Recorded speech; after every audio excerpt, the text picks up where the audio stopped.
Going on YouTube? It's your boy, the Gym Slasher, CJ3, back at it again. You could have been anywhere in the world. You chose to be here with me, and I appreciate it. Hit the like, hit the subscribe, man. Keep hyping me up, showing me that love. I appreciate it. But without further ado, let's get right into the work. Prediction, AFC, NFC championship games. Who you got? Man, let's get in those comments, man. Let me hear y'all comments. Let me see your predictions, what y'all got. All right. I don't have any. Let me be clear, this is not a betting site. I'm not encouraging you guys to bet. Gambling can be a problem. Let me put those disclaimers out there so that somebody don't come back and say you told me this, or I bet it this much and all that. This is not a betting video. I'm just giving predictions. This is pure entertainment. Take it however you want to take it, if you want to take it at all. So let me put that out there, be very clear, because I don't want nothing coming back in that regard. All right. With that being said, the Rams, Seahawks, I think Rams, Seahawks, Patriots, Broncos, I think even with Bo Nix not being there, I think both games are going to be entertaining. They're going to be, I believe they're going to be down to the wire. I think they're going to go, it's going to be highly competitive. I don't see a blowout on either side. I'll be actually pretty shocked if there was to be a blowout on either side. I just don't see that. But with that being said, let's start on the NFC side. You guys know I'm a Rams fan. You know I'm an LA fan. So I'm going to try to not invoke so much of my biases in terms of the Rams, but it is going to be flavored with that. I see that game. I see the Rams coming out of that 35-31 at Seahawks. The biggest thing for me that we can go into line for line, I think they're very similar in terms of dynamic defenses, very pass rush heavy defenses. Offense is very dynamic. Both are pocket quarterbacks. I'll say Sam Darnold will run a little bit more than obviously Matthew Stafford, so that there's a little dynamic there. But their offenses are dynamic. They run first, really run heavy, go off of the play action pass. I just find it difficult to go against Sean McVay and Matthew Stafford right now. The way the Rams are constructed, the way they play, it is very difficult to go against that team. And going against Chicago last weekend was a monumental game for them in terms of the ebb and flow of that type of game, playing in that kind of inclement weather, the backs proverbial against the wall, and they find a way to get out of that. I think that will bode well for Rams when they go into Seattle. I don't see this game. I see this game winning on all levels. It's going to be maybe a critical special teams play here and there that's going to sway this game to the way of for the Rams. I don't have anything. I'm a big fan of Sam Darnold. As a USC fan, Caleb Williams went down, and now you got Sam Darnold, two of some of my favorite quarterbacks that came out of USC. My number one has always been Carson Palmer and Rodney Peete. Those have been like my top two of all time out of SE. I'm kind of going off on the Rams, but either way, I want to see them do good. Caleb Williams and Sam Darnold, just not this year. I want the Rams to go to the Super Bowl, but I wouldn't be surprised if Seattle pulled it off. They got the team, they got the moxie to pull that off. I think that the Rams is going to have to apply a lot of pressure to Sam Darnold, force him to make ill-advised throws at the most inopportune time to capitalize on some interceptions. They're going to have to get turnovers. That is going to be the prerequisite for the Rams winning this game, is getting some marquee turnovers, a forced fumble, a strip fumble sack, interception, something along those lines to turn that game around for them and to put Seattle away. So again, I got Rams 35, Seahawks 31 in a great game. Now let's move over to the AFC.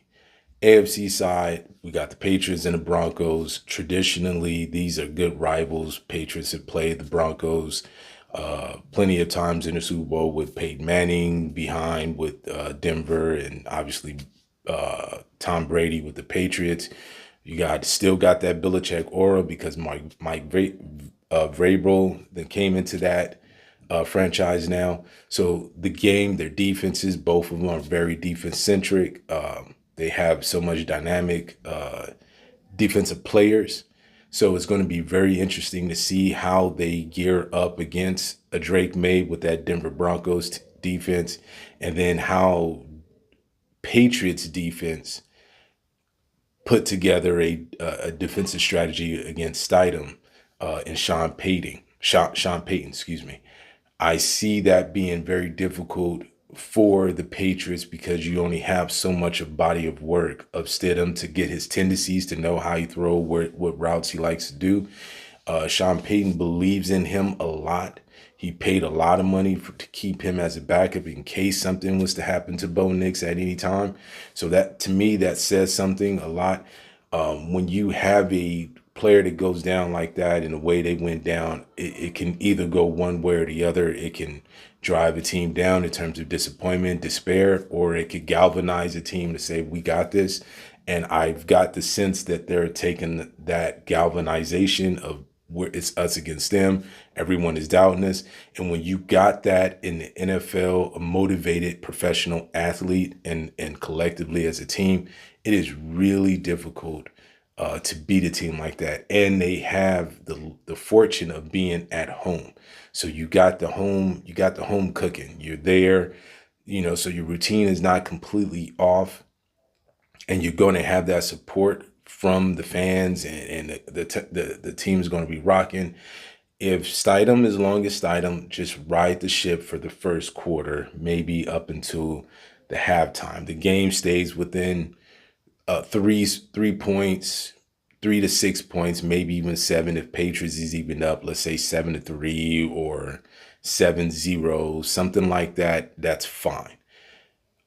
As long as they just kind of keep that. I see this game as like similar to what the Rams and Seahawks. I see this game being won in the fourth quarter, a drive from the Patriots, a drive from Denver, and they put this thing away. I got Denver Broncos winning in an upset, 27-20.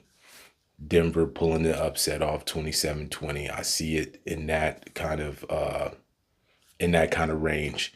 I was thinking about maybe even perhaps a 20. You know what? Now I'm thinking about, I really see maybe a 24-21.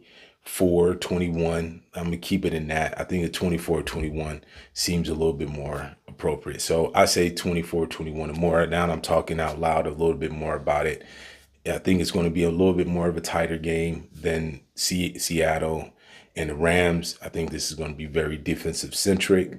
Again, it's going to come over to the turnover margin. How well can Stidham keep the ball in ball control, punt the ball when you need to, don't take any chances. I don't think you're going to see Sean Payton take as many fourth down chances just because you're at home and you got this quarterback. There's going to be a time where he's going to need to do that. I just don't think he's going to do it as often. And as a result, we're going to play very conservative. And I think that's going to be their win. If Patriots is to win this game, Drake May is going to have to run. He's going to have to run, scramble, some scheduled runs, some plays designed for him to run. See that their Denver is going to be in man a lot, so the back is going to be turned. You're going to see Drake May. I could see him putting up about maybe 50, 60 yards rushing in addition to his pass yards to really keep them in the game. If they're going to win, it's going to be off of Drake May's legs. That's going to really turn the tide for them. That's how I could see the Patriots pulling that off. But right now, I got Denver winning in the upset special, 24-21. So we'll have the Rams. In my prediction, I'm looking at the Rams, and I'm looking at Denver. Ultimately, I'll make my Super Bowl prediction if those two was to be there. But if it's the Patriots and the Seahawks, I'm there for it too, and I'll make my predictions on that. But I'm looking at the Rams in terms of how they have their Sean McVay and Stafford. I'm looking at Sean Payton and his being a veteran coach and a backup quarterback. He technically is a backup quarterback, but he believes in him a lot and he understands the system. So you don't have to revert and change too many things. He has a lot of qualities that Bo Nix have. That's why he has them. So with that being said, who are you? What is your mission? I appreciate you guys for checking this video out. Please comment. Let me know how you guys, what you guys think. Let's see. Let's go get it. Appreciate it. Peace.